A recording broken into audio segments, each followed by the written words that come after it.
तीन राज्यों में बीजेपी की सरकार बनने को लेकर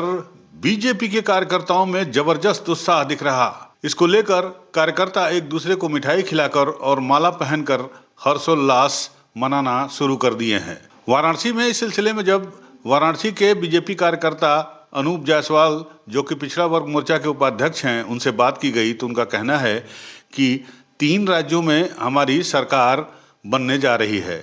और उसी उत्साह में हम लोग ढोल नगाड़े बजाकर एक दूसरे को मिठाई खिलाकर अपनी खुशी का इजहार कर रहे हैं और एक दूसरे को बधाई भी दी है। हम उस प्रदेशवासियों की जनता को धन्यवाद देना चाहते हैं जिन्होंने भारतीय जनता पार्टी को अपना आशीर्वाद देकर सेवा का फिर से मौका दिया और अवसर दिया।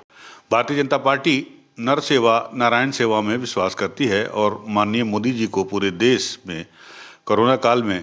जहां की अर्थव्यवस्था डगमगा रही थी, उस अर्थव्यवस्था की तरक्की देखकर जनता ने प्रधानमंत्री की सेवा देखकर और प्रधानमंत्री के द्वारा दी गई वैक्सीन को देखकर ये सहायता भारतीय जनता पार्टी को की है और हमारी सरकार तीन राज्यों में पूर्ण बहुमत से बनने जा रही है।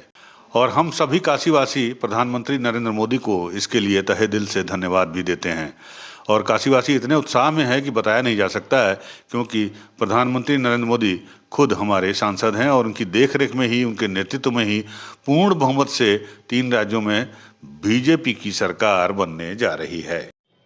मैं भारतीय जनता पार्टी काशी क्षेत्र उपाध्यक्ष पिछड़ा वर्ग मोर्चा अनूप जायसवाल। अच्छा, ये जश्न क्यों हो रहा है? आज चुनाव परिणाम जैसे जैसे आते जा रहे हैं, हम सब भाजपा कार्यकर्ताओं के खुशी का ठिकाना नहीं है। मध्य प्रदेश, राजस्थान में, छत्तीसगढ़ में हर तरफ भारतीय जनता पार्टी की सरकार बनने की ओर अग्रसर है और इसके लिए हम हृदय से इन तीनों प्रदेश के वासियों को आभार व्यक्त करते हैं, वंदन करते हैं, अभिनंदन करते हैं, जिन्होंने भारतीय जनता पार्टी को पूर्ण बहुमत दे करके आशीर्वाद दिया, देश की प्रदेश की सेवा करने का अवसर दिया है और माननीय मोदी जी के नीतियों में विश्वास व्यक्त किया है और कठिन परिश्रम निरंतर माननीय मोदी जी जहां करते आ रहे हैं, उस पर एक मोहर लगा दी है अपनी कि 2024 में एक बार पुनः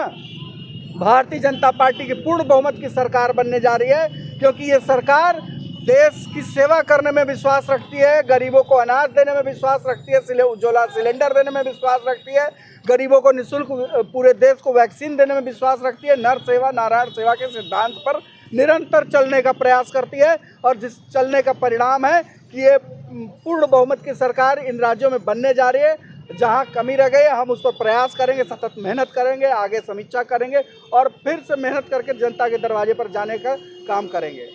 यूपी न्यूज़ 9 के लिए वाराणसी से सुजीत पटेल की रिपोर्ट।